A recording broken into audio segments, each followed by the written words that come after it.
Over the years, we have actually learned a lot from great business owners and operators. There's no better way to learn how to run a company than from other people that are truly living it and doing it every day. Anybody going out in pursuit of income that's going to spend money to try and earn money as a business, I think should have an LLC. But it's not even for a tax reason. It's mainly for the liability purpose. Like, let's be honest here. If you get sued because you're 4 months into a venture and something goes wrong, you just ideally want to have some wall between your personal assets and the business that's actually operating. You are the only person that can control the outcome of what it's going to look like when you're 70.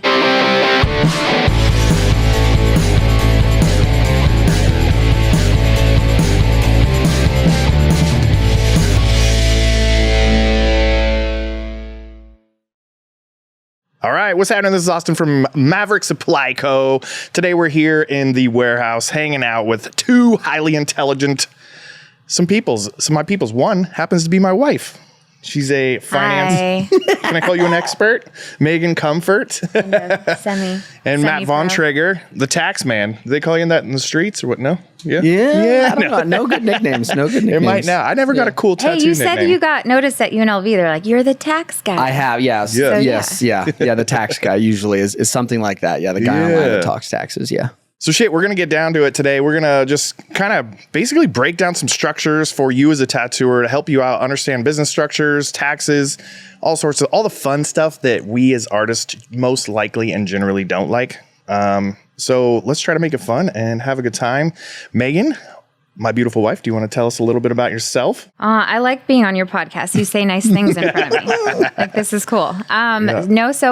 I'm married to Austin Spencer, of course, but I've been in banking actually for 22 years, specifically in the small business realm. So I love it because I get to help so many different small businesses, and I get to see great operators, and I get to see people that aren't so great, and really kind of use that information with my finance background to kind of help and guide them. So over the years, we have actually learned a lot from great business owners and operators.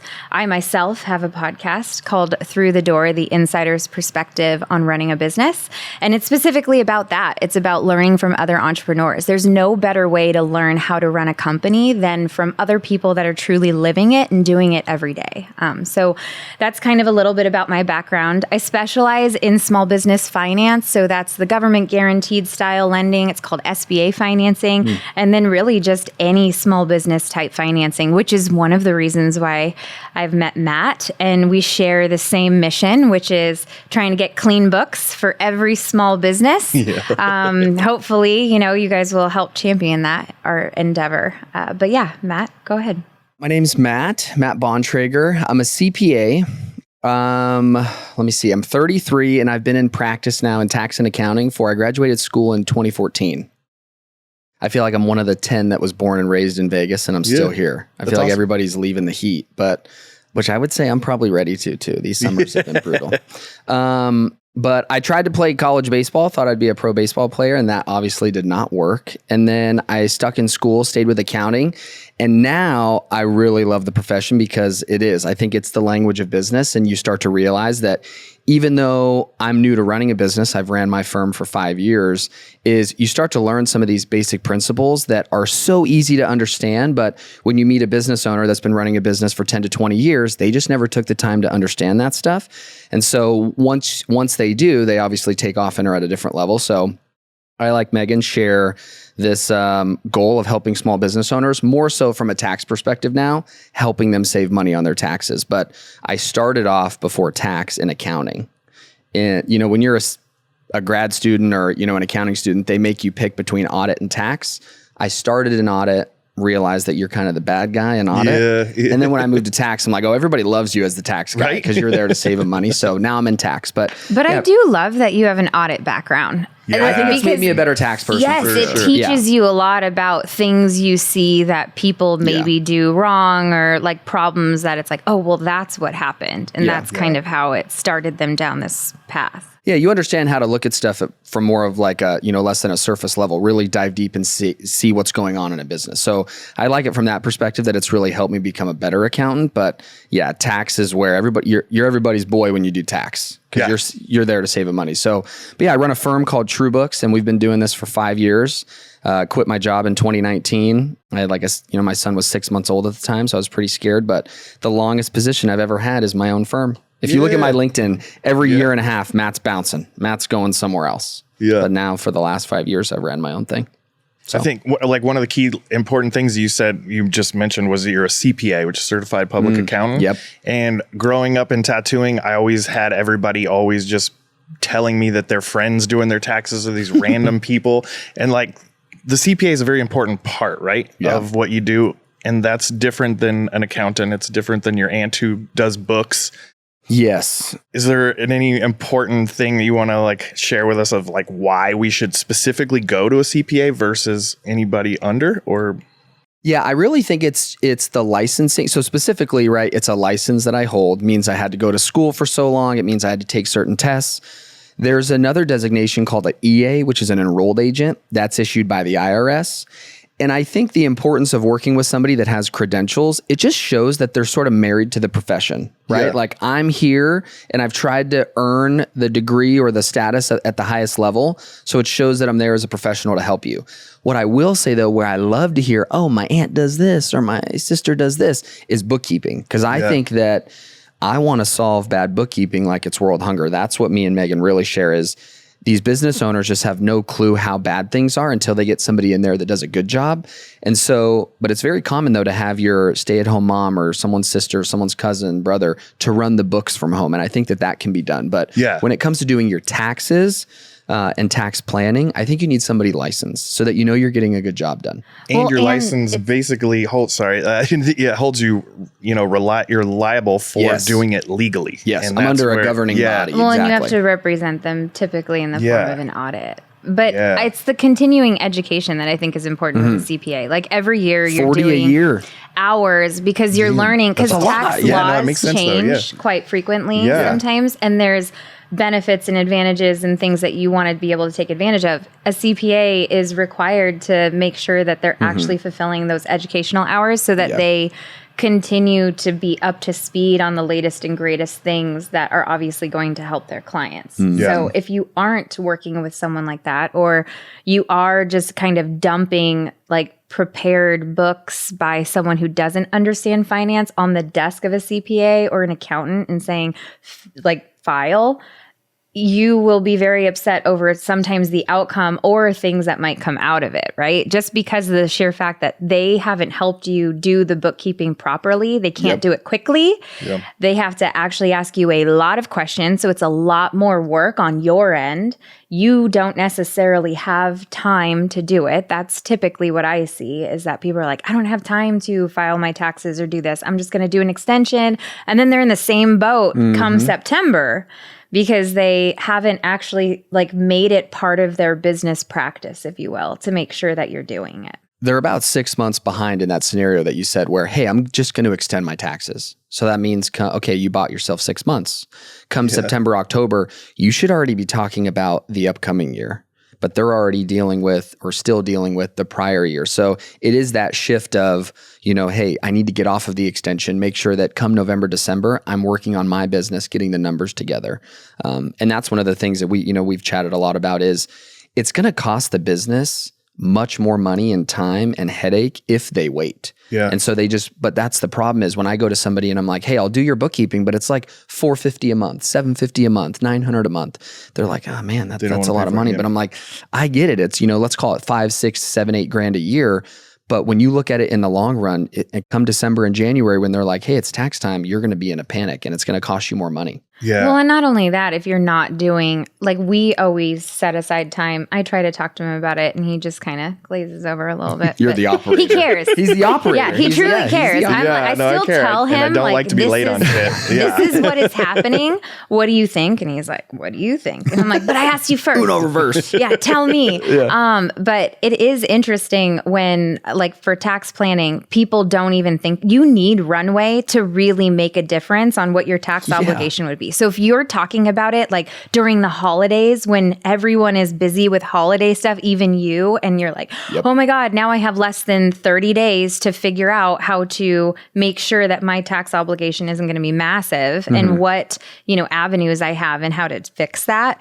I always say like do it in like September, October timeframe. At least then you kind of have an idea of how you're going to end the year. It's only a couple months left. And then you can really have a good conversation and then figure out, you have several months to figure out like, okay, do I need to save up some money and spend it before year end? Do I need to adjust how much I'm paying myself in compensation with W-2 versus how much I've been taking in distributions, so that when you go to file, you already know before end of year how much you're expected to pay. And now you have 3 months, or however long to save up to be able to make that payment to the IRS. That kind of, I don't know, brings up a kind of a cool idea. If, from a tattooer's perspective, we're busy, we're drawing, we're tattooing all day long, then we're drawing at night.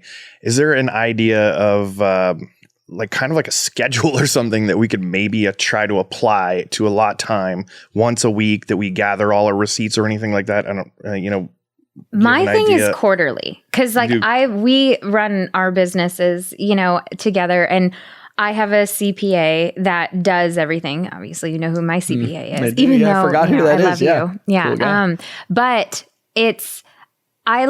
they do the bookkeeping and everything. They close out the books every month and they give them to me within the first 2 weeks of the month. Yes. That is a mandatory requirement that we negotiated and agreed upon, because that's another important thing. Like, a CPA and other bookkeeping services are also busy if you don't actually set that expectation, because sometimes there's some unexplained adjustments or things that they need your feedback on go over them. to close out, right? And so if you're not getting back to them, then they're not getting closed out, and now it's however many months. Yeah, exactly. However many months.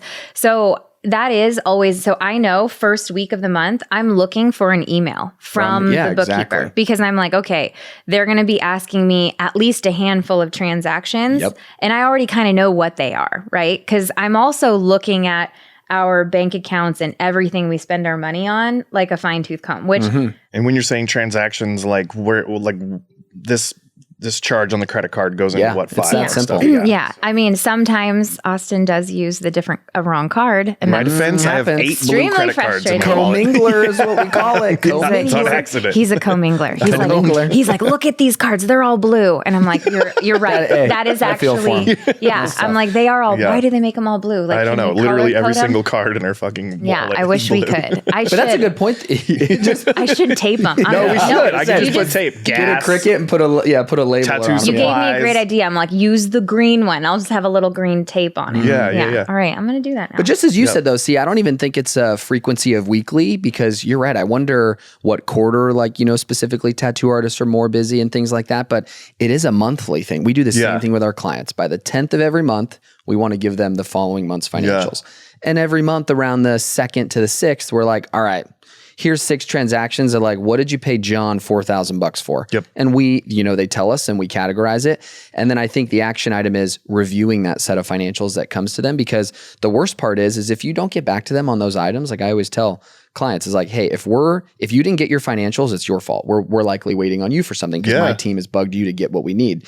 But the worst part is if you don't get them what they need, you're still going to get charged every month, because they're still doing the rest of the work, but you're never going to get an actual close to where you can look at your financial statements. That's not good. So then you get to the end of the year, you've paid for bookkeeping, but it's kind of ass, because then it hasn't been done. And then it comes like November, December, and you're like, where's my numbers? I need to know what I'm doing. And you're like, yeah, hey, I need 70 transactions answered now. So it is this, once you fall behind, you can quickly fall behind and kind of fall off the cliff. And then as an artist, you forget anything and everything. And it's stressful. It's stressful because now you've dug a hole and you got to dig your way out of it. And that's why maintaining it regularly is so important. Not only that, I like looking at the numbers, because I like to see, how are we performing, right? How are we performing to last year? It helps me understand, do we need to have a different conversation about strategy and moving forward? Do we have to have more preparation, because this slow period is going to last a little bit longer, and we need to really understand the game plan to ensure that we are going to be around when the rebound happens, right? Yep. When people start feeling better about their situation and consumer spending is up. Because right now, like, it's down. And a lot of times people don't look at any of the symptoms that are kind of happening. It's just like, oh, I'm sick now. And now I just got to deal with it, rather than being like, oh, I'm starting to not feel well. What are the preventative things I can do so that I feel better, so that I can keep moving forward with my life? And it's the same thing. Like, we do it in different areas, but I do agree that I think finance and financials, there's two things that come to mind, like with a lot of business owners and even tattooers. The first one is like, where do I start and how do I find a good one? Like, what would be something that you would tell them to look for to say, like, oh, I found a good one. Yes, because we've heard some horror stories from other tattooers that are like, yeah, I got someone, they were a CPA, but like they never talked to me. They never reached out. I had to keep bothering them. That is one of the two things I say of why people leave. And I'm like, I know that that's hard, but that's why I'm like, not every professional is created equal. And you really do have to, it's like a Tinder date. You know what I mean? Well, like, you got to find the right person that is invested in your success and that actually cares about you as a client. Yeah, you're going to spend a lot of time talking to them about sensitive shit, you know? Yes. So, like, find somebody that you can bounce things back on and forth. You're not intimidated to ask questions, that will take the time to explain and walk you through things, because these things are incredibly difficult for somebody that doesn't spend a lot of time in there. But even just the roles and vocabulary alone can get responsibilities confusing. is also wildly important. Talking about that, I noticed that clients they're just like, oh yeah, you're my CPA. Therefore, it's your job to reach out to me and tell me what I need to be doing. And it's like, no, it actually isn't, right? It's like, we need to set those roles and responsibilities together so that you can understand, this is actually what I do for you, but this is what I need you to do in order for me to help you, like, help me help you situation. You bring up a good example. So the other day, well, first, when you're trying to find a good professional, I would say ask your friends and family first, because you want somebody in network. Yeah. But two is, I feel like prospects are scared to ask questions like it is a Tinder date, because either they're not licensed and you're talking to the person that's licensed and you're assuming that they know everything. But at the beginning of business, when I started my business, I was almost happy when a prospect would get off the phone not asking too many questions, because I'm like, all right, I got the sale. Yeah. Now I'm like, it's almost a sus red flag if you don't ask me things, because I'm like, do you think I'm going to do everything, or you think I'm going to do things that I'm not going to do? So I almost like now really settling into a prospect or a scoping call, because I'm like, let's really get to know each other and what I'm going to do and what you're going to do, because what it leads me to think is, the other day, I'm still very involved in my business. I mean, we have about 30 employees. We did $3.5 million last year. So it's a pretty good sized firm, but we had a client leave us a 1-star review on Google, and I'm on this morning walking, I'm fucking pissed. I'm like, I read the comment. So I immediately hit up an admin, ask for the number, and I call this guy. Within 5 minutes, I'm almost like talking rude to this guy, because I'm like, you just hammered me for a 1-star review for something I don't even do for you. Yeah. But in your world of accounting and tax, I'm your guy. I do everything because I'm your accountant. But I'm like, this is for a payroll problem for bookkeeping. Dude, I'm not even engaged to do your bookkeeping. I'm not engaged to do your payroll. I would love to, but what's my incentive now when you just whack me with a 1-star for something I don't do? So it really it makes me think to go back is, you could never overset an expectation with a client in helping them say, hey, this is what I'm going to do for you. This is what you have to do on your own. Because it also gives them the chance to tell you, I don't want to do that. Can you do this for me? And then it's more money for you as the provider. Yeah. So, well, and it just sets common ground. That happens a lot, even in my world in banking, where they're like, well, I bank with you. Just pull my bank statements up. You can see how much money I'm making. You can see how much money I run through your bank. And I'm like, I can't tell you how much that is not what I'm talking about. Yes. And it is not my responsibility to be looking through your bank statements and compiling a P&L for you. It is your responsibility. And not only that, you should, because it does help you strategically plan. Like, I can't remember which guest I had on my podcast, but they said something like, don't just work on, like, for your business, work on your business. Work on the business. Yes. And that is a fundamental, very simple thing that we all know we need to do, but it's hard to actually put into practice if you haven't actually been doing that, right? It's like, you're just working for your business every day in, day out, new problems, new issues, new opportunities that you're trying to chase down. And then all of a sudden months go by and you realize, oh my God, I haven't looked at anything. I don't know how much money I have. All of a sudden this great opportunity comes and you're like, oh my God, can I do it? Like, you don't even know if you can do it because you haven't been paying attention to any of the financials or the aspects that are honestly most important to really move the needle for long-term, like longevity and wealth generation. Yeah. Because that's what, to me, the value, the investment that you pay of that $450 or $900 a month, you know, whatever it is, it's truly an investment in your long-term future as an individual that's going to age out and get old, right? We started going into this last night. And is going to need something to fall back on and live on, because you are the only person that can control the outcome of what it's going to look like when you're 70. Like, I think about that. Yeah, you don't want to be in a chair when you're 80 or 90, you know? Dude, yeah, I've only been tattooing for 25 years, which is a long ass time in our world of tattooing, and not too many people really are in that, like, I don't know what you call it, you know, the extent of time of I've tattooed. But so I don't know, one piece of advice I can ask everybody to do is to invest in this shit. Make sure we're going to start getting into finance stuff too, and savings and all that, and tax structure. But just, dude, don't think that you're just always going to be able to tattoo forever and spend all your money on your new Lexus or whatever you got. Well, you probably don't want to tattoo forever. Yeah. And I find it so interesting that, like she was saying, your worlds are probably completely different in the sense of your day-to-day talking to vendors and clients and moving things around. And she's checking, you know, the T's and, you know, all the financials. I would like to see where it's probably interesting for you at some points to be 60, 90 days throughout the business. And then you look at financials and see, like, so I always call this the gut check test. Like, if the financials mirror what you just felt for the last 90 days within the business, and sometimes they don't, sometimes they do. And so it can be like, well, hey, where's this cash? Oh, why was revenue so high here? And it's always interesting to see those two dynamics come together. Because the time is spent differently day to day. It has to be. Yeah. You can't run the business with one person doing both. And bottom line, I just realized that after like 20 years, your back and your neck and everything is going here. And if you just did that on your own and you didn't build another business on the side, or an actual tattoo shop or something that has revenue coming in that can help you, like if you do get into a car accident or you do have a newborn and you need to not be at work as much, all these different types of things. Flexibility. That story you told me about the building. Yeah. With the girl yesterday, that was amazing. Yeah, that's amazing. Actually a sponsored artist. I was telling him, like, she does vlogs on her Instagram. Casey, I think it's Casey Colors. Oh, Kelsey Colors. Kelsey, thank you. Kelsey Colors. Super cool story. Yes, and I love her vlog that she did about what was possible and how lining up with a good banker, a good CPA, like all these professionals that really took the time to explain to her how she could achieve different things. Like, it just really opened her eyes up to possibility and like what she's creating outside of tattooing, which I think is so phenomenal. And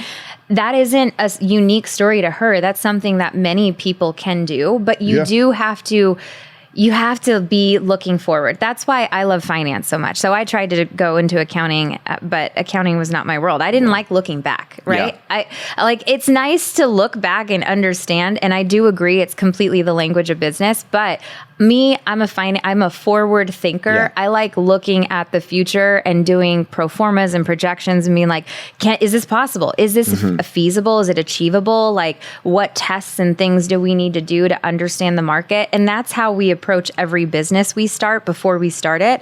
What's the initial investment in capital? What is my overall return on that investment? How quickly is it going to be ramped up? And then what's my target break-even point that I actually have to hit? And then how much do I actually have to do to be like cash flowing, like free rolling good money, right? That we can then take and multiply into something else. And it's that, for me, it's that simple. And I love doing those things. I nerd out on that stuff, right? Meanwhile, I'm over there in the other room about textures and colors and how this makes people feel and the experience of the whole entire thing and how to build community and bring people together, which is, they're all incredibly important, but without the finance side, you're like, it's just going to be But you don't have to marry a finance person. For sure. But you do have to find one. Marry, if you will, professionally, someone that can actually help you with those things. So that kind of brings me to the entity structure, because we're totally kind of going off. We are going on some tangents. Well, no, but they're fun. They're fun tangents. But so there's different types of operators in the tattoo world. I'm just going to name like some of the simple ones, or maybe you want to. Tell us like what entity types you think would be good for those people to set up. Yeah. What's your So we'll first scenario? I would say first scenario, not an employee, so basically what do we have? Commission. You jump into the industry. You're newer. You're in a shop that you need You're renting to a feed chair, you. you're renting space. Not even rental, just split commission. It's an independent Oh, contractor. so you get so the shop and gets a it's piece of commission. whatever. Yeah. Yeah. Okay. And then our responsibility as a shop owner is to help feed you, nurture you, keep you all, and hopefully grow and move on to maybe next position would be like booth rental, where you come in and you collect all of your cash, but you just pay rent to the house. And then from there you would jump into shop owner, commission or rental, and then hopefully move up to somebody that owns the building that the business is in. Those are kind of like our basic structures. But Yeah. let's start with one. Okay. You just named 5. Well, I was just giving you all the levels there. The solo. So if you're newer, you're on sort of a commission split. My advice there is anybody going out in pursuit of income that's going to spend money to try and earn money as a business, I think should have an LLC. Okay. But it's not even for a tax reason. It's mainly for the liability purpose. Like, let's be honest here. If you get sued because you're 4 months into a venture and something goes wrong, you just ideally want to have some wall between your personal assets and the business that's actually operating. But, if somebody wants to go at it without one, that's fine. You're just basically considered a sole proprietor. But if you ask me, for the person that's sort of on a commission split, they're new to the industry, they just spent $2,000 on supplies and a class, whatever it is, I would have a simple LLC, and you will file as a single member LLC, which we're getting a little nerdy here, but on your tax return is literally just a Schedule C. It's another form. You don't file a separate tax return. And that's how I would keep it very simple.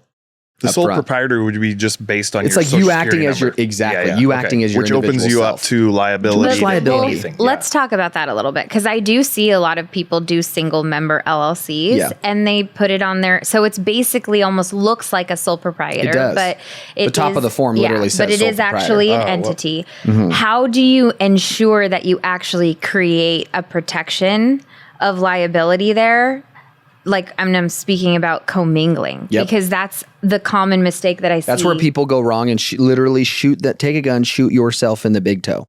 Yeah. That's what people are doing when they do that, because you're just setting yourself up for failure in the event that something goes wrong. But commingling, which is so right, you're using business assets to pay for personal stuff. You're out and you're using your personal credit card to pay for business things, and then at the end of the year, you tell your accountant, "Hey, I made $20,000 and here's $4,000 of expenses." But then you're like, "Yeah, but I knew I spent some money on my personal stuff."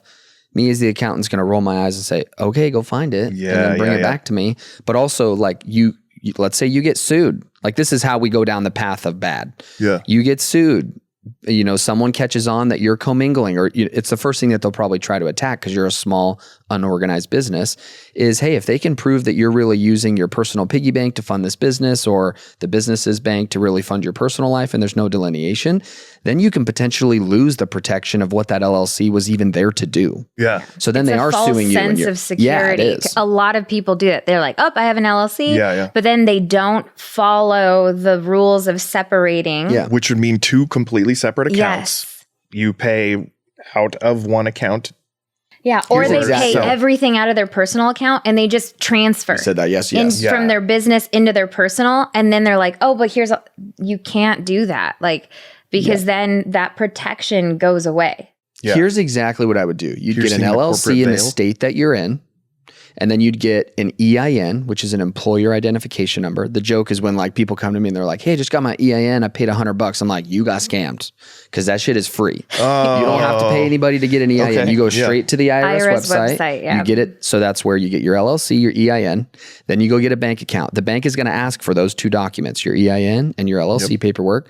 Once you get your bank account, you're about done. The only other thing I would do further is get a credit card, like a small business credit card. So once you've done those 4 things, LLC, EIN, bank account, credit card, all income and all expenses go in and out of that credit card and bank account. And as you need money as the business owner, if you need $5,000, just rip $5,000 from the business to your personal account, call it a day. That's totally fine. Where it goes bad is you're like out to dinner and you use your business card to pay for it when it wasn't business, or you're out and you buy some vans and you use your business card to pay for them. That's where shit starts to go wonky, and then you're losing the organization and the liability protection. Like pulled $5,000. I mean, so is that then later considered a draw? right? Basically, yes. Because then think about if your business made 50 grand and you had 10 grand of expenses and you net 40. Yep. If you rip yourself 10, some people think like that's a deduction and now your business only made 30, but it's not. When you're a sole proprietor, all of the net income is yours. You don't, unless you have employees, you start paying contractors and employees, pay them from the business 100%, take it as a deduction. But all we care about is keeping track of your income and expenses in a separate account. And I'm telling you, if you can do that, you are 8 out of 10 steps done. Because then someone else can come in really easy, reconcile it, categorize it, make it a little bit prettier. But if you can get at least that, you're in a really good spot. Really good spot. Well, and not only that, there are programs and stuff now, even in banking. Like every bank has this, where it's like we call it auto books. For you. Yeah. So it does actually take your bank statement and reconcile it into a P&L based on the transactions of the ins and outs that are happening. Which is honestly, even if you are even just doing that, 10 times better than what people. Yes, very helpful, because at least it's in the format that it needs to be in, and you could quickly kind of eyeball and gut check if you're moving in the right way. So that whole structure is based on, and the ones that I mentioned are just like if I was doing everything myself as this tattooer. But bottom line, that's pretty rare. Partnerships are crazy in tattooing, and everybody seems to do everything with partnerships. And whether they're a handshake or not, like maybe we could talk a little bit about, we talked about the importance of that is like when you and your two buds all of a sudden decide to leave that shop and you guys are going to go open up your own shop and just put up, who's going to sign the lease, or are we all going to be on the lease, and are we actually going to do a bank account, or is it just going to be super casual and one guy puts his name on the lease and then everybody else just cuts them, $400 for their portion of the rent. Yeah, dude. Like, I watch so many. Yeah. Not only do the partnerships just get messy, and most all partnerships, they will get messy at some point in time. Yeah. I just cringe when I watch everybody just so quickly do this. I've done it myself in so many different scenarios, and I've lost friendships over it or whatever, but I don't know. So like say 2 or 3 people decide to go out. What's like the best way that they can approach opening a tattoo shop, whatever structure it might be? So this could get a little crazy, but at its most simplest form of if you're going to have partners involved, still you go LLC, and then you'll have multiple members of that LLC. So let's just say you open up a tattoo shop, ABC partners, A, B, and C. There's 3 of them. The easiest way is obviously once you guys discuss what your splits are, because let's be honest, A is going to bring 50 grand cash. B is going to bring 100 grand cash. C's broke, but he's the best tattooer of all 3 of them. Yeah. I like this. You nailed it. This is how shit works. Like one of them's really good. 2 of them got money. Mom gave them some money to start a shop. And so that's what I do like about partnerships and tax is you can get so crazy with the allocations. And I was in a partnership when I started my firm in 2020, bought him out in 2023. And so I wish somebody up front would have been like, hey, are you going to like this deal in 5 years? Because I would have been like, hell no. Yeah, this person. So really thinking through these partnerships when you get together and understand, like being cool with one another the way that you are when you start it, you have to be able to have the candid conversation of like, what happens when he's mad and wants his 50 grand back? What happens when this guy starts to want more money? So thinking through, and it's like cliche, but thinking through how you're going to break up is very important upfront in a partnership, because if you get there, you need to understand what the rules are that you guys are going to follow to break up and what you guys think is equitable. So, but again, sort of core level is LLC. You guys are all members of the LLC. And then what happens in the tax world is you guys will file, think of it as that unit, that business will file a tax return, and you each will get a piece of the pie for your respective share. You can get a little quirky on once the business is making enough money that you each should have your own LLCs individually that own your interest in the tattoo shop. So like the entity structure can get a little bit more complex, and that's now we're getting into tax strategy. That's to save you some money. But up front though, when you talk about allocations, you have to think about how you're going to wind it down. You have to. And if you don't, it's one of those things where like, now I have kids and I watch my kids like, you're just being silly and this is not going to happen in the next 20 minutes. But you have to almost treat adults like that. And it's like, you guys have to think about how this is going to go bad. I love how you've thought about how it's going to go great. And that's good because you're going to operate on that for the first so much time. But at some point, someone will want out. Someone will want more money. And that is a red flag. If you are with a group of friends and they can't have that conversation. Yeah, huge. And the story that we all tell ourselves on, oh, well, I'm not going to talk about it because we've known each other for a long time. I think they know where my place is. Like, I think they understand. I think they know. And like, I don't know, I trust them. I've known them for a long time. And it has nothing to do with that. That's what kind of sometimes bothers me about conversations about those things. Cause I have no problem having a conversation about like, let's walk through these scenarios. I find it so interesting when people get emotionally upset over just the hypothetical. And insanity. And honestly, it takes me back a little because I'm like, this hasn't even happened. You're storytelling. We are literally. It's like it's like when I get mad at you when you cheat on me in my dream. You know, or when you have too much tequila. Yeah, exactly. It's very much like that. Totally. Like this hasn't really happened. This isn't real. Yeah. So why are we getting upset over this conversation? For me, that's a signal. That's a signal that you really need to be thinking about. I'm going to raise my hands for all the artists out there that are all emotionally driven and connected with their art. And that's all they do is act on emotion and inspiration. So doing this as an exercise would definitely be pretty interesting to do. And it saves your friendship. Yeah, totally. Hell yeah. And it secures the success that you all at the end of the day truly want. Yep. So in the scenario that we have where one guy is just the best tattooer, right? And the other guys have different varying levels of money. That contribution is entirely different for every single person. All are important though, right? And so it's very... You couldn't do it with all three of you, without all three. So it's like find out what is most important and what's the biggest fear of each person so that you can then address that. You can curate an operating agreement that actually accounts for that because that's a legal document that if shit hit the fan, then yes, you'll dust that off because that's literally what an operating agreement does. You just put it somewhere safe and then you pull it out when you're like, I don't know, what did we decide or agree upon? Like, I need to look at that. And that's the governing document. So it's like, it's in writing and it makes people feel, it's honestly a sense of security for everyone. For sure. You don't let resentment build up or these, because you thought through it. Yeah. These made up thoughts and stuff beforehand. Those things, you'll always have that ease in you in the long run when you're going through tough times or it makes me think too with like you said, like they get so emotional. That's almost a good thing because what you have to think about is let's say, hey, A, B, and C, we're 3.5 years in, the business has $400,000 in cash in it and you guys own a building. It's good because then at that point, hey, A, B, and C, if you guys were to split at that point, who wants what? Who thinks they're entitled to what? And that's really what you're trying to split up is the cash and the assets of what the business has generated. Everybody's going to leave with their own skill sets. That's, that's easy, but it's, hey, if this thing grows to X, Y, Z, what do you guys want to split? What do you think is equitable? Yeah. And so sometimes, it's easy. Like once you lay it out that way, it's easy. Well, hey, I want a third of the cash because I'm a third of a partner. Well, what about the guy that put in $100,000 and you put in $0? Yeah. Is he entitled to more? So it's already good that you start to have those conversations now because you have to brace yourself for them to happen eventually. Because you're not going to be partners for life, likely. Yeah. If you are, great, but you have to think about the breakup. So in that concept, I love that you talk about like eventually you would want to do an LLC, each person do an LLC, right, that owns their interest.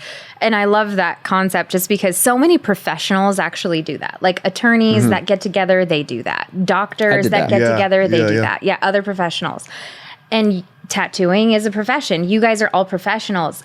That needs to be kind of translated into this industry and treated the same way because it does give ultimately not only the main company benefits, but also all of you guys independent benefits based on your own personal tax strategy on how you want to treat it.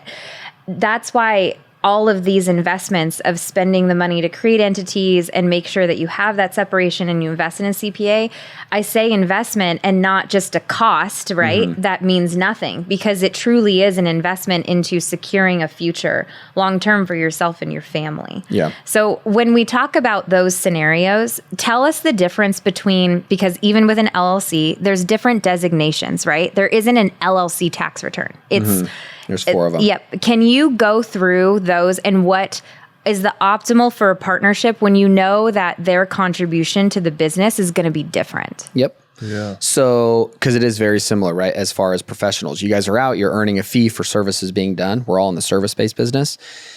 So when you set up an LLC, the IRS knows nothing about it until you get an EIN. When you get an EIN, you're kind of telling the IRS, hey, this is how I want to treat this LLC for tax purposes. So when you set up an LLC, you can be taxed as a single member LLC, which is very similar as a sole proprietor.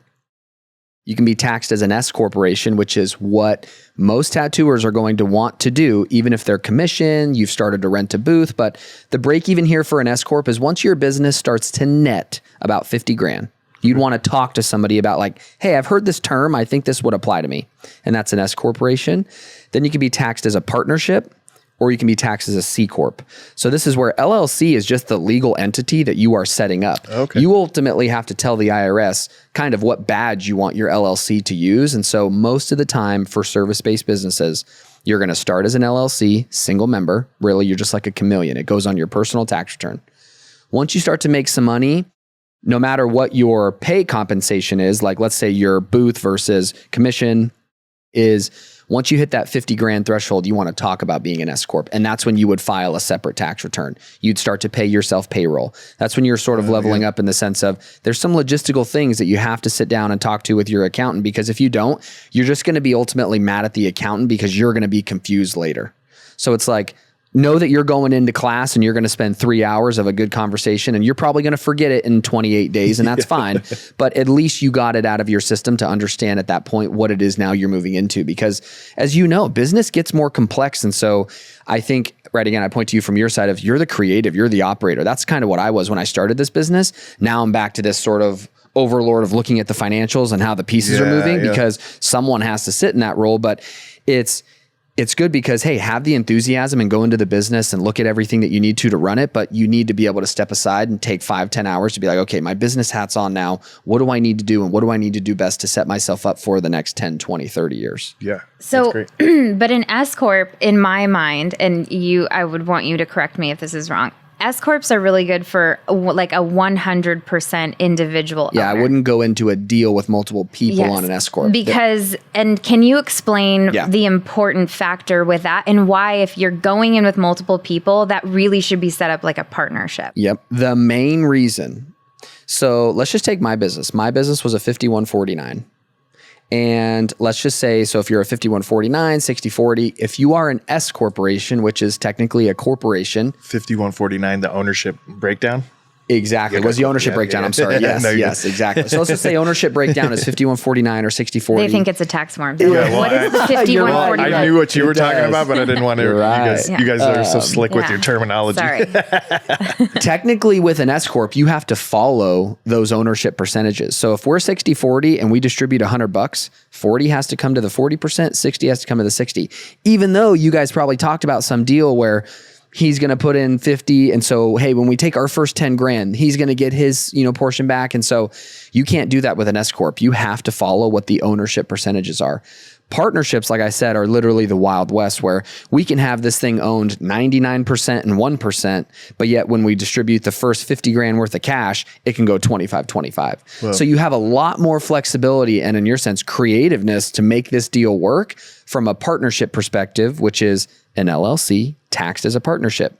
If I go LLC taxed as an S corp, we're technically a corporation. We're not partners, we're shareholders, and it's just a little bit more formal versus a partnership is LLC. You have multiple members now, aka partners, and you can get very willy-wacky with how you want to organize it, because partnerships are, when you start a business, think about my business. This guy was an online media guy, had a ton of followers. I'm this nerdy ass accountant that knows how to do accounting. And I'm like, you'll drive the clients, I'll do the work, let's join. And it was a beautiful partnership when it started. Yeah. Our revenue skyrocketed. He brought in the leads, I serviced the work. Where it started to go a little bit separate was he wanted to sell the business way earlier than I did. Sort of a pump and dump of get it to 5-10 million and sell it. But I'm like, dude, I'm an accountant. What else am I going to do? I'm going to go out and start a new one, or I want to run this one. So this is not working here for me. I need this business still to feed my kids. And then also it was, I started to post content online, and I don't know, I'm not the average accountant. And so people kind of gravitated to that. That's great. And I started to source my own leads. So I didn't really need this partner that was holding on to a lot of points just to drive business. So we just started to naturally work ourselves apart. But again, beautiful when it started, but did not work over the long term. So the partnership allowed us to keep that flexibility going. We had so much flexibility in the way that I was getting paid when we got started because he was already a self-employed individual. I was leaving a W-2 job with a 6-month-old thinking, oh my God, I need to buy groceries every week. I need, I'm a very risk adverse person when I started this. So partnership allowed me to do that and draft a deal that made sense for me, which is where I think you guys in your world, you probably see the craziest shit because it is like that where you have multiple people, skill sets are different, money's different. So, well, and I do also think that it's scary to do it alone because then it means the failure is 100% on you. It's magnified. Yeah. And so people are afraid to do that. They want to do it with other folks so that if it doesn't work out, it's almost like you're saving face. To me, and I learned this actually from Austin, is I would much rather fail on my own, because I know that I gave it my all and I had complete autonomy to try and figure that out. When I think partnerships are beautiful is when you really do see some key amazing folks and you want to partner up and give them an opportunity to actually create equity and own something. That's one way. Yep. So you're finding key individuals that you have a good conversation with and they understand kind of the path forward on what you're looking at creating and you give them an opportunity to actually own a slice of the pie. I think that's so cool. Huge. I love when business owners do that and get basically employees are just talent invested in their company because now it's their company too. It's the ultimate way to compensate somebody. Yeah. And then also when you have just really good friends, but everyone kind of has a different skill set, but your values all align. That for me, and I just always go back to values with everything when I meet people, do they value the same things that I do on a personal level? Because if they do, there's a likelihood that we are going to be able to have really good discussions and actually work through things. Yeah. And we have an understanding and a commonality of respect in what we truly care about in life to where it just makes it a little bit easier. When values don't align, when you have somebody that's a family guy, an ex-partier, right, but more focused on family and just creating value and wants to, work on model cars at night, and then you partner that with somebody else, right, that is not there, is wanting to go out and party and kind of gamble till 5 a.m. or something along those lines, that is going to create some contention and it's going to obviously have issues. And I think about this in the business sense. What that tells me is distributions come out. This one partner is going to want to take more money than the other one. Yeah. And when you're the business kind of needs this or we don't need this. So I always think about it in the dollars. That's why I use it as a scapegoat. When I meet somebody now, within the first 3 minutes, I'm asking you what you do and how much money you make. I'm an accountant, so I'm I do it too. It's so funny. He's that is you do not so, ask those questions. And I'm really? I feel that's so normal. I don't know, Southern manners or some shit. My parents raised me never ask anybody. Oh, hell yeah. And my dad also raised me not to ask anybody Comes what off they did. Because as hell, but I don't care. I mean, that's my profession, so I'm so used to talking about it. Yeah, me too. Questionable characters roaming around the house every once in a while that didn't have said normal jobs. So I was always told not to ask what people do. Yeah. Don't look him in the eye. Yeah. So when her and I got together, I was always just kind of cringy when she was just so black and white on this is who do you do? What do you do? Blah, blah, blah. How much? Yeah. Let's talk about it.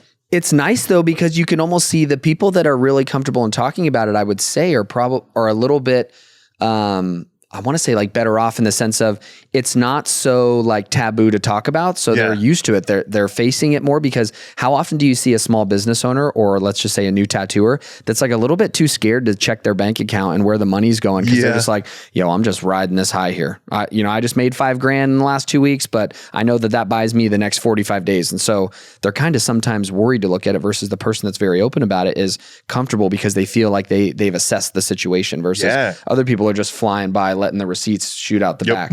Well, see, and that's like, I even think about that with retirement. Like that's even worse. Yeah, my parents very open with what they're doing with retirement and talk to me about it all the time. Like, it's funny because I almost feel like we have this regular standing monthly meeting, even though we really don't. But they just kind of talk to me about, hey, what should I be doing or this? Because they're entering into a period of time where they are looking at retiring. I love that they're doing that because then we actually get to have a really good conversation because I am their daughter, right? I'm going to have to be a part of essentially their entire retirement life. And if money gets, it runs out or whatever the case may be. And so it helps me understand what I need to prepare for if I do or where they're at. And also reassure them that like, hey, I get the Norton, but I don't care if you blow all your money. I just want that motorcycle. Joe is not getting it. Like my brother is not getting that fight thing. for that one. But I love how we can have, like, it's so important to have those conversations and people shy away from it because of the fear aspect and just the fact that it could be a difficult conversation and people could get fired up. But what's the worst that would come out of it? You get fired up. And I remember my dad telling me this about like disputes, like just, fights, if you will. Like he's like, okay, you fight, but you fight to resolve. And what's the worst that's going to come out of it? You actually come to a resolution and understanding of each other. Yep. And then it doesn't happen again. Later on when you've built all this. Yeah. And now you have a better way to move forward and through future arguments. Does that sound like a terrible outcome? No, you gain clarity through the whole thing. Yeah, it and doesn't, if someone right? runs and never talks to you again, then you learned real quick that that's not somebody Even that was genuinely loyal to you. Dodged a bullet for there. Sure, dude, exactly. For sure. Yeah. We've all dodged probably some bullets. A lot of bullets. Lives. Yeah. We're lucky to be right here, right now. So the only other thing I do want to ask you, couple of things that I call it like rumor has it, right? It's like just things that you see in the social media world on finance gurus and things like that. Yeah, that are just like talking. Because I do hear that a lot in this space too. Honestly, kind of everywhere that, oh, if you can employ your kids and pay them a W-2 or, pay them a paycheck. And when you do that, you can then use that money to then basically cover all of the expense of just taking care of your children. Can you give us a little bit of more clarity and rundown on how can you actually do that and not get in trouble? Yeah. So yes, you can do that. The problem and why it sounds so sus is the way that people talk about it and honestly give too much context on the back end when they're like, you could pay your kids up to the standard deduction and then spend the money on their tuition, which is what you would have spent money on anyways and all that kind of jazz. When the money is ultimately paid to the kid and you're a custodian on the account, yes, you can do whatever you want with the money, but let's back up a step further and talk about the logistics of how you'd actually make that happen successfully to where if you're flagged for audit, it actually passes. So can you pay your kids? Yes. I've seen kids as little as 3 or 4. That's more on the modeling, picture side of things. If you're a photography business and things like that. Okay. But if you have a kid that's 8, 9, 10, 11, 12, and they're doing mailers, they're licking envelopes, they're sweeping things, they're organizing the home office, they're whatever it is that you can put them to work for, if you've documented what you would pay someone else to do that job, if you've actually set up a bank account in their name and actually you're a custodian on it and you've actually paid them and kept track of the hours that they're working for you and paid them the amount of wage times hours to that kid in that bank account, then yes, it's a good strategy because let's think about what you can do here. First, you get a deduction as the business owner. So if I can find a way to pay my 2 kids, I have 3 kids, we'll just say 3 kids, 5 apiece. They're too young and they're lazy. They're not doing shit. Let's just say there's 5 apiece, that's $15,000. If I can find a way to pay my kids $15,000, and let's just say I'm in the 30% tax bracket, that saves me $5,000 in cold hard cash taxes. So that is a good strategy to do. But where that goes bad is my kids aren't really doing the work. I didn't document it and actually document what their role was and how much I should pay them and show that it was, hey, a fair market value for someone else to do the job. I paid it to my own bank account. Even worse, like we said, I didn't even pay it to them and it sat in my bank account, but I just wrote it down on the organizer that the accountant gave me. Even worse. So if I can actually prove that my kids are doing something, I've documented it, it is a good strategy to pay them because not only do you get the deduction, which is hey, that's great. You're going to get the tax savings. But let's talk about what if you start an IRA for that kid when they're that young? The problem is people think that you can take, like right now, if I walked into like a Charles Schwab, I could not put down $5,000 for one of my kids into an IRA. The rule is you have to have earned income to even contribute to an IRA, meaning I can't just gift my kid money. My kid has to earn money. So one of the sort of next layers to this strategy is if you have an 8-year-old that's truly earning $5,000 from you, and then you take that money and go put it into an IRA and you don't spend it on school tuition or diapers. I hope your 8-year-old's not still in diapers, but you know what I mean there? Is that, hey, now I can start an IRA. And when's the last time? I know adults that are in their 20s and 30s that don't have IRAs yet. But this kid now is sitting with $5,000 in an IRA. And if we talk about this whole Roth versus traditional, that 5,000 could grow to $500,000 over the next 40 years, 50 years, and they won't owe a dime of tax. So your kid just got started 10, 15 years earlier than their adult did, or another adult did. So yes, that is a strategy that makes sense. I think it's the way that people pitch it. It sounds sus. When I'm like, yo, if your kid is really doing work in your business, pay them. Yeah. It's a deduction for you. It's free cash for them. Yes, you can spend it on whatever you were going to spend it on anyways, but also there's another layer too. Maybe you should do a retirement account and start building the nest egg. So yes, we'll say that is But I love that you provide the clarity, because there's a lot more detail involved than just like, just put them on payroll and pay them and then that's it. The other thing, and I totally just thought of this, but I was like, I totally see this happening. Kids actually suing their parents when they get older for unpaid compensation because they know, like, you said I got paid. Never got it. You used it on my toothpaste and my meals and my school. I didn't ask for you to spend my money that way. I need you to pay me now for all this back Could you pay. imagine? That'd be so funny. Dude, they'd have and it grounds. can happen. It totally They'd could. have grounds. Really? That might be an Because entirely also- different new, like, contingency law firm. I feel like I just created. They're just going to take on lawyers standing with a bunch of kids around them. Yeah.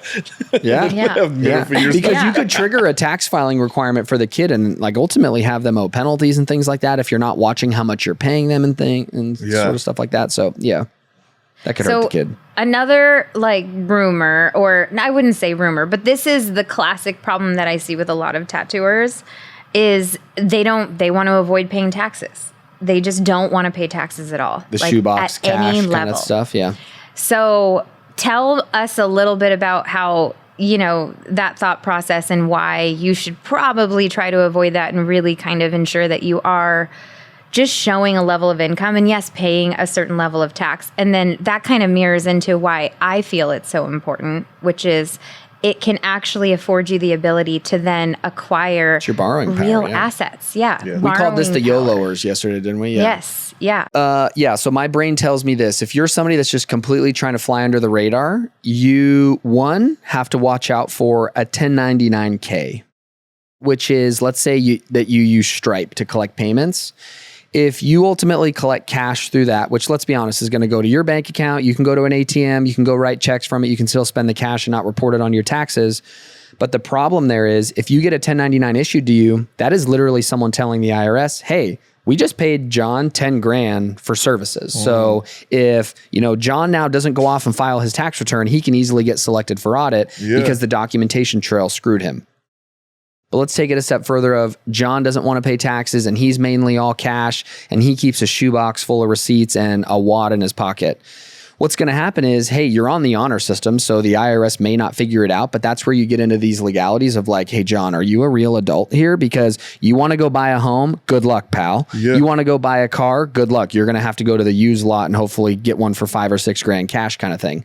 So it's going to cost you in other areas and bring you a lot of headache because of banking purposes mainly. Like if you try to stay off the grid like that, you're going to run into other issues is, sort of my advice there. So the trade-off is, you may be paying less in taxes, but the headache it's going to cost you in other areas of your life is going to be tenfold. Yeah. Well, and not only that, I think the level of what I see is people now looking to amend 2-3 years worth of tax returns and going through the headache of trying to prove out that they actually made more income because it is a second thought. Like it's a random act for them to actually like go and try to secure a house or, acquire an asset. So you have people that came in too low on their taxes and are like, wait, I made more because they're borrowing. Yeah. And I'm going to now pay to amend. And it's like, for me, I'm like, it's so much easier if you just actually look at planning those things.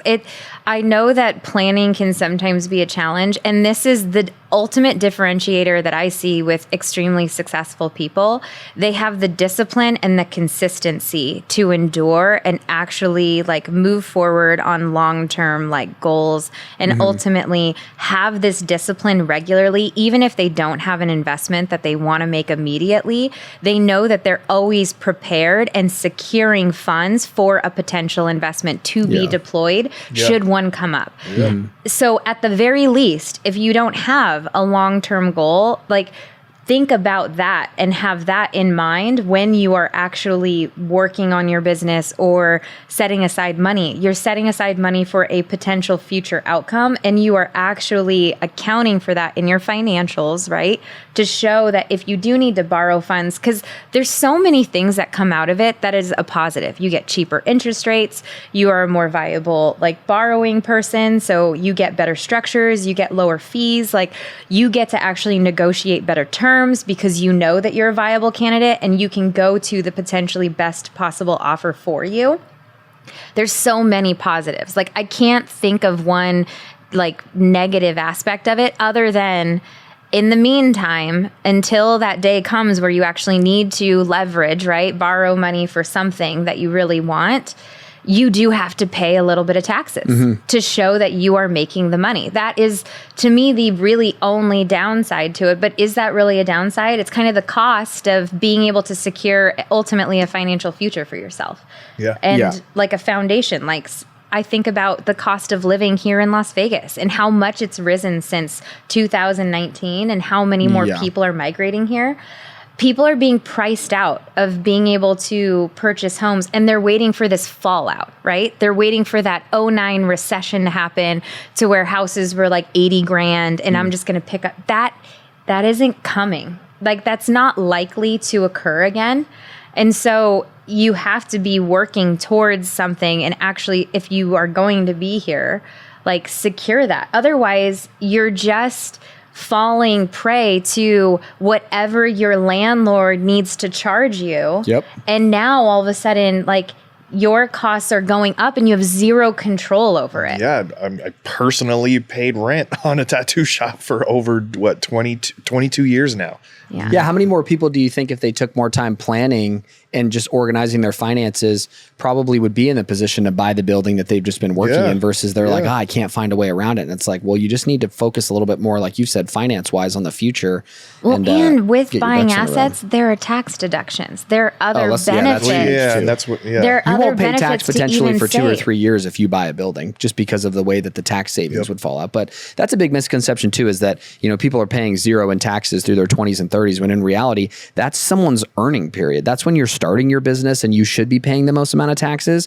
But yeah, you want to mitigate them, but people thinking that they're going to pay zero really just sets them up for failure, because what we like to say in the tax world is too, the goal is to bring it down to zero, but sometimes the tax bill that you pay is your bargaining power and your borrowing power. So there is sort of a medium there. Well, and just being able to spit it out quickly, just even organizing where your financials are. Like that's number one. Yeah, we do that. But again, I am a finance person, so I do have a leg up on understanding that. But it is nice to know, like, oh, we want to buy this house. We want to do this. Okay, like here's everything in 30 minutes. Like I don't have to worry about chasing down all these ancillary random documents because I don't have them anywhere, or being like, oh my God, I need to get an interim done because we're in, June and I need one through May 31st. Oh my God, what is going on with the business? How do I put that together? And now I'm going to be paying someone if I don't have the time to do it, and be like, how, and just name your price essentially. And that's what I'm saying too, is it will cost you in the long run for not doing it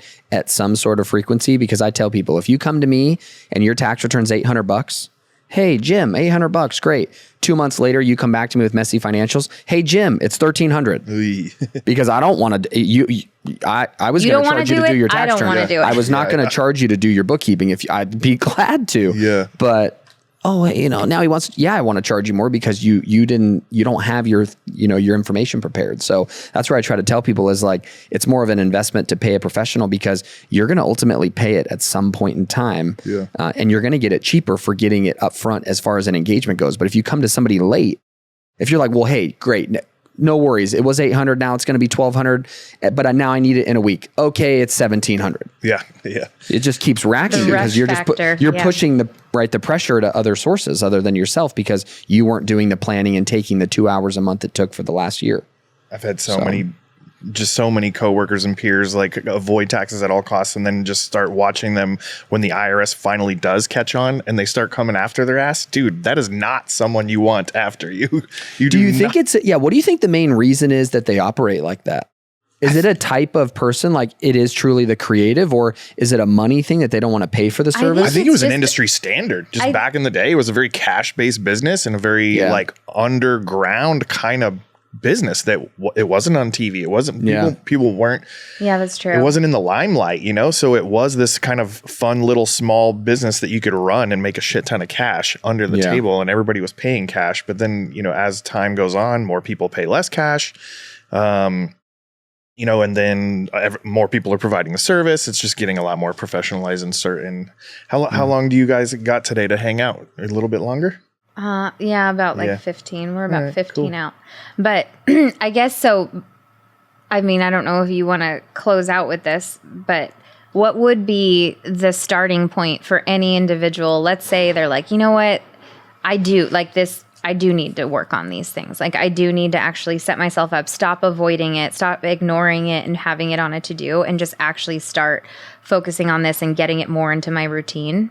What are some of the things that they can do? Like, because I know True Books, that's what I love about your firm, is that you have so many different varying levels for people based on what they're actually looking for and what they need. My biggest piece of advice is, and this is where I say, I love talking tax, and tax is the sexy tax strategy and how you'll save money. But I can't get over the fact of you're not going to be able to save any money or hit that euphoric like planning session with your accountant without having your numbers of what the business has already done, sort of the past. So my biggest piece of advice is getting the structure set up. So it was the 4 things: LLC, EIN, bank account, credit card.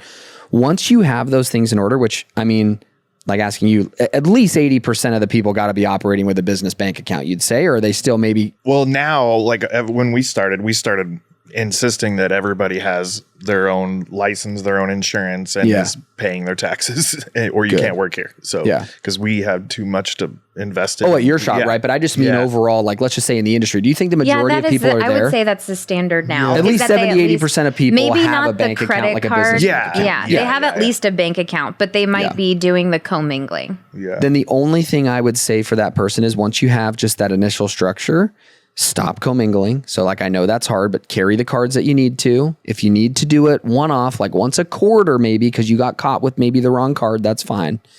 But my next honest step is go into your bank account. And if your bank is already not doing some form of bookkeeping for you, I have a template I'll send to you. You can give it to whoever's listening or watching. And it would be to dump the transactions into this template and start categorizing. Because for me, so I call it the gut check test is, we work with a lot of real estate investors, service-based businesses. I can look at a set of financials and in 30 seconds tell you what's going on. But I always like to then ask the owner and say, does this reconcile with what you feel the business has done? And 9 out of 10, it's like, no way. Yeah. The P&L shows that they've made 20 grand and they're like, nah, I've probably made like 80 to 100. So we already know something is way off between the accounting and what's actually happened because the operators have such a good sense of what's going on in their business that the numbers aren't matching.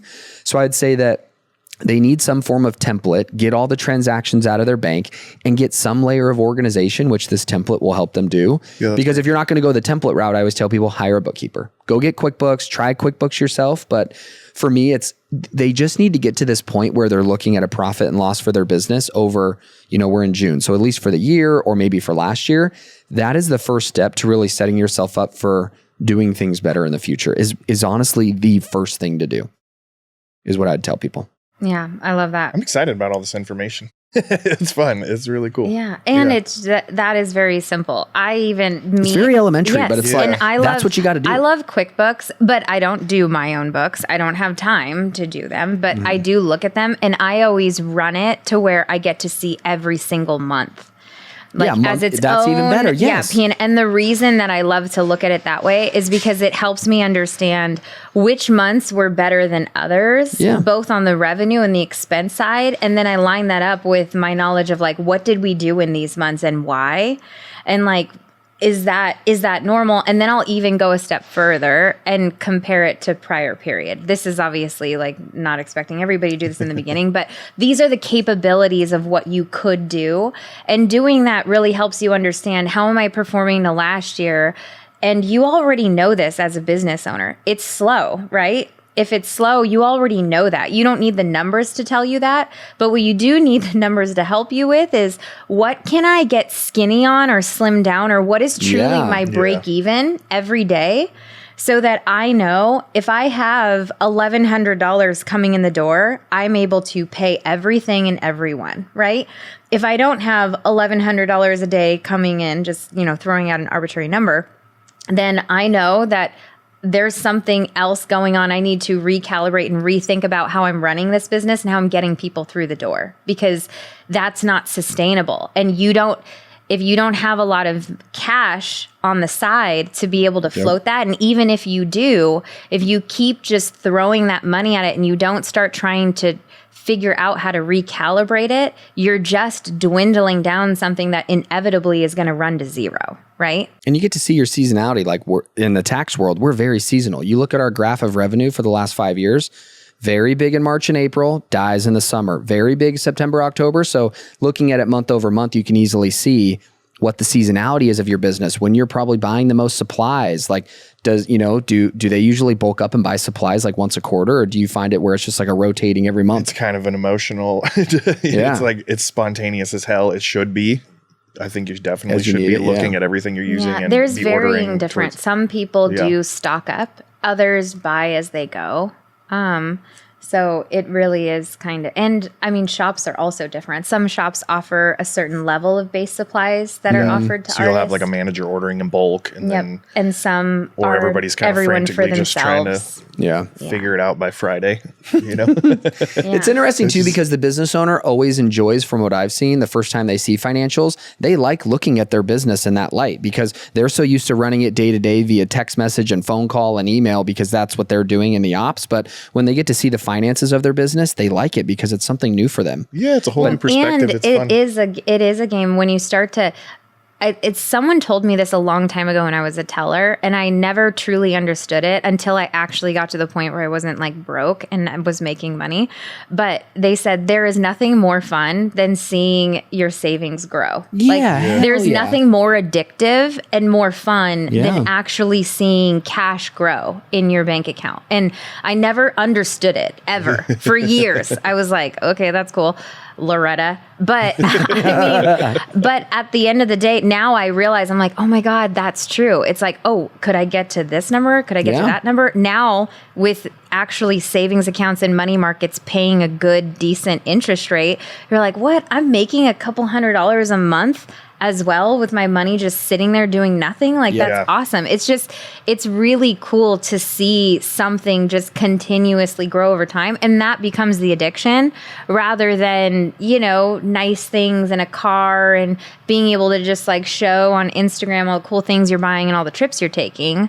And that stuff is still fun too. Like, there's always a fine line and a balance of making sure that you're still enjoying your life and that you're also saving for the future. But I do find, like, if you just start and you start to get addicted to just seeing that savings grow and that cash, and then you're like, what can I actually do with this that's going to make me even more money or more wealth or more? Now you have options, you have possibility, right? That's so cool to be able to actually have that, rather than coming from a place where it's like you're just reacting to whatever life is throwing at you, because you have no options available to yourself. You've set nothing up. And so now you're just reacting to all of these things: the down economy, not having enough money, rent going up, cost of food going up, all these things. And it's just happening to you and you have no control over it. That feels like a helpless situation to be in. Yeah, sounds scary as hell. But you have control over it. That's what I find so fascinating. You actually have control over fixing that for yourself. It just takes some work. I think it takes really just a couple hours on a late night But I think that a lot of people are probably really intimidated with the process. That's why like my answer was go to your bank account, get all the transactions out of it, put them in a spreadsheet, categorize them. You will be so happy you did. And I think the first 30, 60 days that they do that, they're going to be like, whoa, now I can watch what my business made each month and try to beat it, see why it was so high, see why it was so low. So, and that's where I feel like because now I'm trying to think like, how do you motivate the person? Because that's where we're at is like, for the people that we see in our business, like it kills me to see somebody come to me wanting our service, but I'm like, I got to charge you way too much money, or honestly, you're not even in a spot to work together because you haven't done these things. So it's like, how do you motivate them to do it? And it's like, you just have to trust that you're going to love what you see after 30, 60 days. Yeah. And I do. I'm set. I am a total helpful person. I want to try to help everyone. And then I realize like, you're not at a point where I can help you because you're not even helping yourself. You're just coming to me trying to get me to fix your problem. And I can't fix your problem. I can tell you what you can do once you get yourself out of this. Yeah. But I can't actually make you get yourself out of this. Like you have to do it on your own. Yeah. Grow some legs. Yeah. Okay, so any information, how do we find you? Instagram's probably the best, just first name, last name, at Matt Bontrager. And then our firm's name is True Books. Yeah. All right. You mentioned that form. That's awesome. I want to. Yes, I will send you the template. Okay. Yeah. Yeah. And anybody cool. that wants Any way one, we just can reach share out. that would be awesome. Yeah. And then Megan Comfort, my lovely wife. Thank you. My spicy meatball. Yep. Yeah. Dude, thank you guys so much for tuning in. I think we are definitely going to work on this, doing some more stuff like this. And we're excited to share more, hopefully extremely helpful information to tattooers and service providers all alike. So, anyway, thanks so much. I appreciate it. I appreciate you guys taking the time to do this with me today. Hell yeah. And let's have a good one. All right. We'll see you around. All Peace. right.